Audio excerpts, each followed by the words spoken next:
JETRO के chairman, जो काफी बड़ा वित्तीय संस्थान है, इन सब के साथ हमारी यहां पे बैठकें हुई, यामानासी में बैठकें हुई, जिसको लेकर के वहां की यामानासी की गवर्नमेंट ने भी बहुत पॉजिटिव रूप से उसको आगे बढ़ाने में अपना योगदान दिया है। इसके साथ ही जिन मुद्दों पर हमारी चर्चाएं आगे बढ़ी, आज हमारे पूरे डेलीगेशन को यामानासी गवर्नमेंट ने, यामानासी ने ग्रीन हाइड्रोजन में जो प्रोग्रेस की है जापान के अंदर, उस प्लांट का विजिट करवाया था। हम लोगों ने ग्रीन हाइड्रोजन एनर्जी की संभावना, क्योंकि ग्रीन हाइड्रोजन पानी जहां अच्छा होगा वहां ग्रीन हाइड्रोजन की संभावना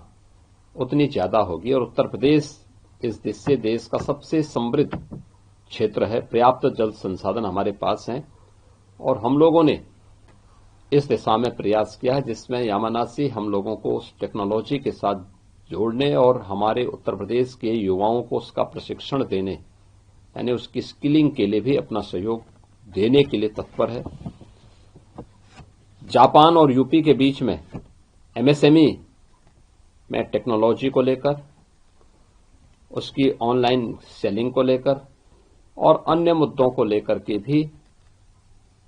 सहयोग की बात हुई, और इसको हम आगे बढ़ाएंगे। इसके अलावा ऑटो क्लस्टर के विकास करने के लिए यमुना अथॉरिटी में जापान के निवेशकों के लिए जापान की एक डेडिकेटेड सिटी के निर्माण के लिए भी यहां पर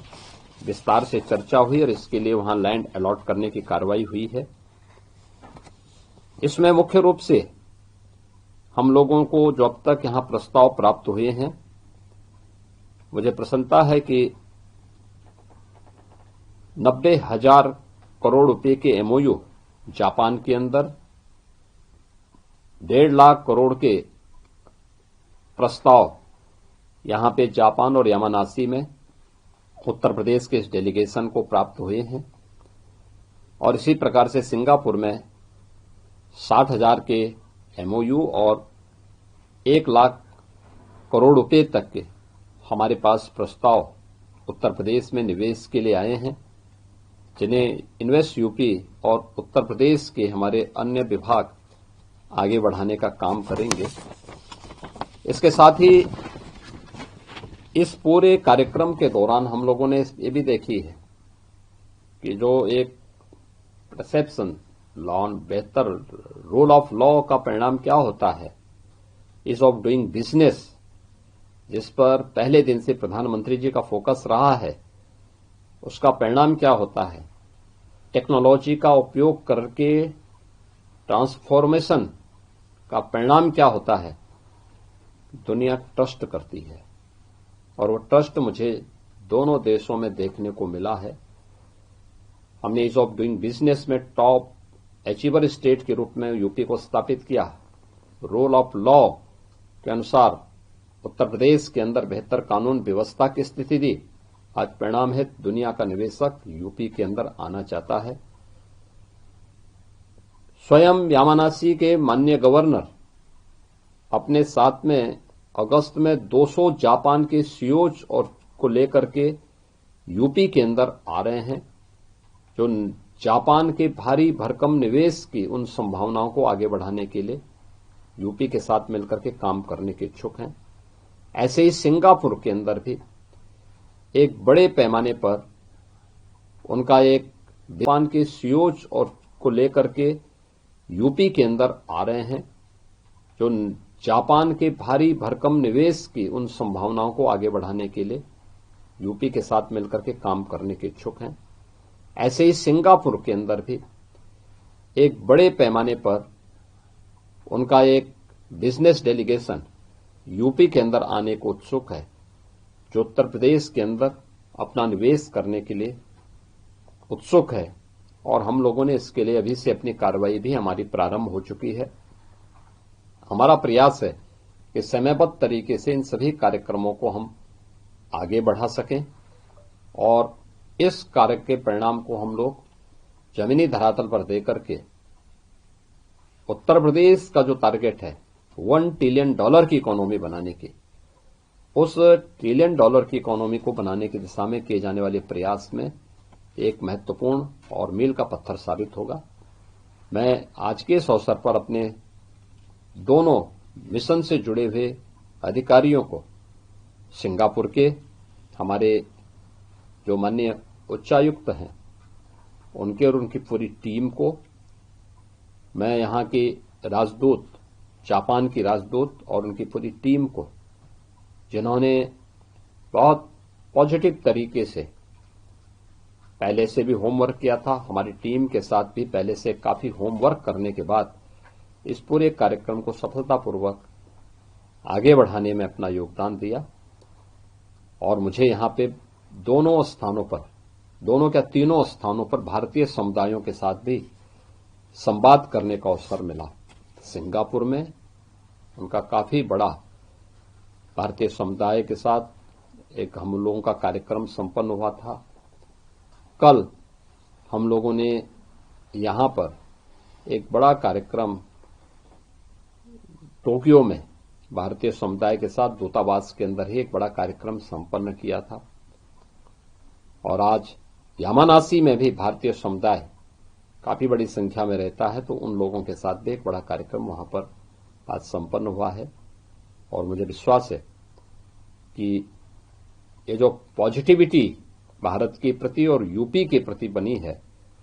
इसका लाभ यूपी के अंदर यूपी की टीम लेगी और यूपी के नौजवानों को वहां के स्केल को स्किलिंग में बदलने और राज्य स्तर पर, उनके स्थानीय स्तर पर उनको रोजगार के क्षेत्र के साथ जोड़ने में भी अपना योगदान देगी। यही मुझे इन सब के बारे में एक ब्रीफ नोट आपके सामने प्रस्तुत करना था, जो मैंने इस यात्रा के समापन के अवसर पर आपके सामने प्रस्तुत किया है। सर, आज आपने हाई स्पीड ट्रेन का भी सफर किया, कितना रोमांचक था। और एक आपने आज शतरंज के रोबोट के साथ भी शतरंज, हाँ, देखिए इस यात्रा के जो सबसे महत्वपूर्ण पहलू थे कि सिंगापुर में हमने कुछ क्षेत्रों का भ्रमण किया था हमारी टीम ने, जिसमें IET, institute of engineering and technology, जो वहां का एक हाई क्लास एक स्किलिंग का सेंटर है, वहां का हम लोगों ने निरीक्षण किया था। और वहां पे हम लोगों ने देखा, भ्रमण किया था, कैसे उनके कार्यक्रम चल रहे हैं, इनके बारे में बहुत अच्छी पॉजिटिव रही। हम लोगों ने वहां पे दो चीजें और देखी। एक एमआरओ की facility, aircraft maintenance, repair and overhaul की कार्रवाई कैसे आगे बढ़ती है, ये चीजें हम लोगों ने वहां पर कल देखी हैं। कैसे सैलोज बनते हैं, वेयर हाउसिंग की कार्रवाई व्यापक पैमाने पे कार्गो की दृष्टि से कैसे महत्वपूर्ण होती है, इसको भी हम लोगों ने वहां पे कल निरीक्षण किया है, देखा है, और बहुत पॉजिटिव उसका वो रहा है। और उन लोगों को हम लोगों ने उत्तर प्रदेश के अंदर और खास तौर पर जो हमारा आने वाला 5वां international airport, Noida international airport है, वहां के लिए भी आमंत्रित किया है। आज हम लोगों ने ग्रीन हाइड्रोजन प्लांट को देखा और उसके उपरांत high speed, super high speed train को न केवल निरीक्षण किया बल्कि उसमें यात्रा भी की है। सबने देखा है उसकी स्पीड, यानी मुश्किल से 2 मिनट में वह 500 किलोमीटर से अधिक की स्पीड पकड़ ले रही थी। 150 किलोमीटर की स्पीड के बाद उसके पहिए ऊपर आ जाते थे और ट्रेन हवा में फिर बात करते हुए दिखाई देती थी। यानी हम लोगों ने इस पूरी यात्रा में देखा कि कुछ ही किलोमीटर, यानी 120 किलोमीटर की यात्रा को हम लोगों ने कुछ ही मिनटों में तय कर दिया था। ये सुपर हाई स्पीड की मैग्नम ट्रेन जो है, वह एक मॉडल जापान ने प्रस्तुत की है और बहुत अच्छे ढंग से यहां पे जापान के अंदर वह एक रोमांचक का विषय बना हुआ है। हर यहां का यूथ को वे लोग उसके साथ जुड़ने का एक अवसर देते हैं। तीसरा जो हम लोगों ने वहां पे आज देखा है वह था रोबोटिक का एक कारखाना और उनके R&D सेंटर को, कैसे उद्योगों में रोबोटिक की भूमिका आधुनिक परिप्रेक्ष्य में कैसे महत्वपूर्ण हो सकती है। उन्होंने एक एक क्षेत्र में वहां पे देखा है और ये आज की जो टेक्नोलॉजी है उस टेक्नोलॉजी का उपयोग करके कैसे हम क्वालिटी ऑफ लाइफ को बनाने में योगदान दे सकते हैं, उसका उदाहरण वह रोबोटिक की जो फैक्ट्री थी वहां और उनका R&D सेंटर इस बात का उदाहरण प्रस्तुत कर रहा था। मुझे ये देख करके बहुत प्रसन्नता हुई और इस पूरे कार्यक्रम में यामानासी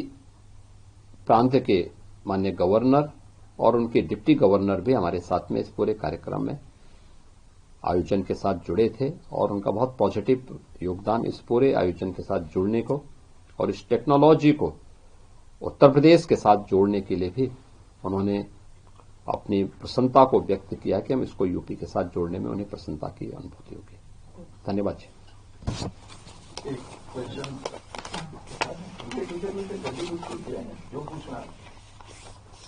सर, जापान और सिंगापुर के दौरे के बाद उत्तर प्रदेश में या भारत के कितने लोगों को रोजगार मिला? देखिए, ये सभी कार्यक्रम जो भी हैं उत्तर प्रदेश के अंदर स्केल है, लैंड बैंक है और निवेश के लिए हम लोगों ने सेक्टोरल पॉलिसीज भी हैं। तो स्वाभाविक रूप से यह एक नई शुरुआत होगी। एज कटिंग टेक्नोलॉजी का वहां आना और उस क्षेत्र में निवेश होना वहां के युवाओं के लिए एक नई संभावनाओं के द्वार को खोलने जैसा है और युवाओं को उसमें पारंगत करके उनकी स्किलिंग करने का एक अवसर भी प्राप्त होगा। वहां से ट्रेन मैन पावर दुनिया के अंदर किसी भी देश में जाकर के बेहतर परिणाम दे सकते हैं और इसके लिए मेरा मानना है कि अगर यह 1.5 लाख करोड़ के MOU जमीनी धरातल पर उतरते हैं तो कम से कम 5 लाख से अधिक युवाओं को इसके माध्यम से नौकरी और रोजगार की संभावना आगे बढ़ सकती है।